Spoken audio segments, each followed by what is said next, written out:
This woman didn't need to dress up to captivate every student in the room. She only had to answer a question, and every student would stare at her with hungry eyes. The woman's name was Anna. She was a teacher at a middle school, and the dream girl of every student there. Among them, Jack was her most devoted admirer. But reality can be cruel without warning. The moment class ended, a man walked in carrying a bouquet of red roses. His name was Mark, and he was also a teacher at the school. He carried the composure and confidence of a mature man and walked straight toward Anna. To the cheers and jeers of the entire class, Anna covered her mouth in surprised delight. The shimmer of tears at the corners of her eyes held the answer she was happy. In that moment, it felt as though the whole world was celebrating for them. Jack could only stand like an invisible bystander, alone, in the middle of the noise. His eyes were filled with jealousy and a deep sense of helplessness, and the sound of his heart breaking was heard by no one but himself. He looked at the photo of Anna in his wallet. As a quiet bitterness spread through him, Jack wandered aimlessly to a gray and gloomy beach. Just then, a shabbily dressed old man appeared, searching the sand with urgent, anxious steps. Jack almost said something to stop him. After all, a phone that had fallen into the sea was practically ruined, but the determination in the old man's eyes moved him. When Jack dug the old phone out of the sand, caked with mud and grit, the old man trembled with emotion, clutching it tightly as tears streamed down his face. It turned out the phone was the only memento left by his late wife.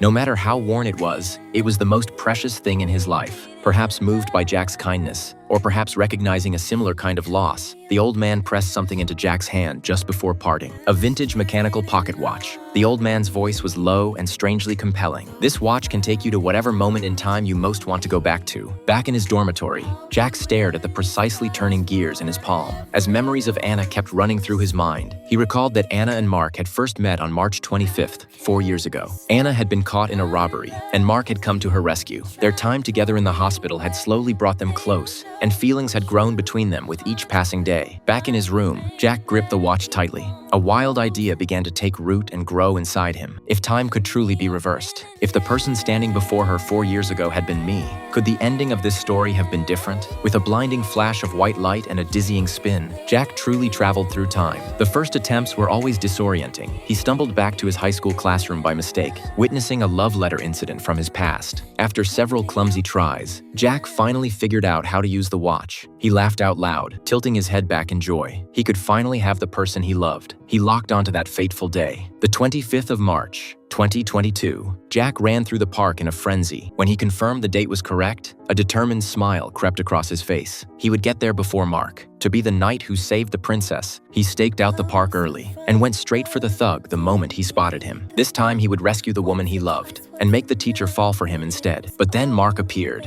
and the teacher's heart stirred at the sight of him. She fell for Mark. Jack stood there frozen, unable to accept it. Refusing to give up, Jack turned back time again. This time he was smarter. He found the thug in advance and drove him off. But fate always has a way of playing tricks. The moment the thug left, an innocent bystander happened to walk by and was beaten by Jack, who had mistaken him for Mark. The furious thug, realizing he had been tricked, pulled out a baton and fought back. Jack could have dodged, but the moment he caught a glimpse of Anna in the distance, he clenched his jaw and took the full force of the blow. He fell in a pool of blood, his face covered in cuts. Yet the moment he collapsed into Anna's arms, he wore a triumphant and happy smile. The plan had worked. Jack got what he wanted and ended up in a hospital bed, while the woman he had longed for day and night now sat gently by his side. Anna fed him soup spoonful by spoonful and wiped his face clean. Jack breathed in her scent greedily, watching her sleeping profile at the edge of the bed, thinking that all of this felt almost too beautiful to be real. Even if it cost him everything, he would have waited for this moment. The days in the hospital ward were full of warmth. They drew on a sketch pad together,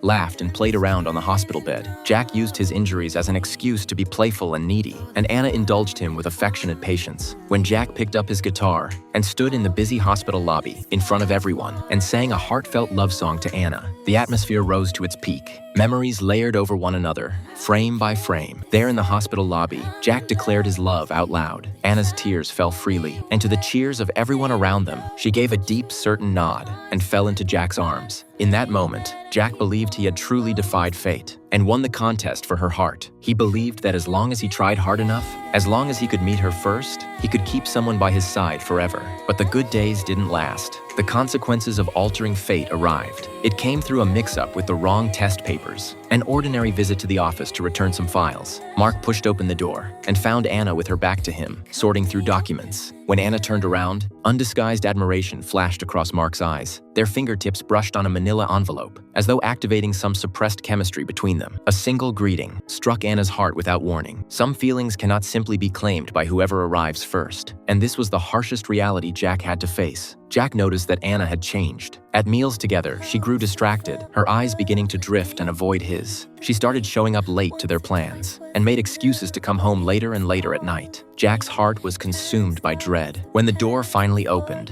and Anna walked in, exhausted, carrying the faint scent of another man's cologne, Jack fell apart completely. He grabbed Anna by the shoulders, his eyes red, and demanded the truth. Anna lowered her head. As tears she couldn't hold back streamed down her face, she confessed. She had been torn between two men for a long time. She admitted that while she was grateful to Jack, it was only when she met Mark that she felt her heart truly beat. Those simple words struck Jack like a thunderbolt. He crumpled to the cold floor in despair, letting out a raw, anguished cry like a wounded animal. He knelt on the ground, clutching the hem of Anna's skirt, pleading with her not to leave, insisting that he was the one who loved her most, that only he could give her happiness. But in the end, fate returned to the two people who were destined for each other. Anna's resolute retreating figure drained the last ounce of strength from Jack's body. He stood at the window, letting his vision blur with tears. His heartbroken cries echoed through the empty room, but could no longer call back the one he loved. Jack felt as though his soul had been pulled out of him. He drifted back to that gloomy beach like a walking shell. The gray-blue horizon stretched endlessly before him. The waves beat against the shore without rest, as if mocking his foolishness and obsession. After some time, the familiar old janitor slowly walked toward him. The old man stopped his work